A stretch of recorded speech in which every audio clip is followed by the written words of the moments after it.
Hi hello সবাইকে।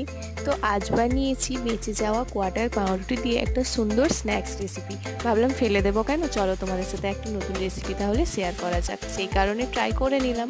তো এর জন্য নিয়েছি দুটো ডিম, তাতে নুন দিয়ে দিলাম পরিমাণ মতো, আর দিয়ে দিচ্ছি কুচনো পেঁয়াজ, কুচনো ধনেপাতা, কুচনো কাঁচা লঙ্কা আর স্প্রিং অনিয়ন। এটা শীতকাল তাই পাওয়া যাবে হাতের সামনে, তাই দিয়ে দিয়েছি আমি। পর একটা প্যান নিয়েছি, প্যানটা গরম করে তাতে এই রকমভাবে পাউরুটিগুলোকে আমি কেটে নিয়ে সেগুলোকে একটু সেঁকে নিলাম ভালোভাবে এপিট ওপিট করে। এবার তাওয়াতে দিয়ে দিলাম কিছুটা তেল। এবার ওই যে ব্যাটারটা আমরা করে রেখেছিলাম, ব্যাটারটাতে পাউরুটিটাকে আমরা এইভাবে ডিপ করে নিয়ে তেলের মধ্যে দিয়ে দেব, দিয়ে এপিট ওপিট করে ভালোভাবে ভেজে নিচ্ছি। তো দেখো আমরা এটাকে উল্টে দিলাম।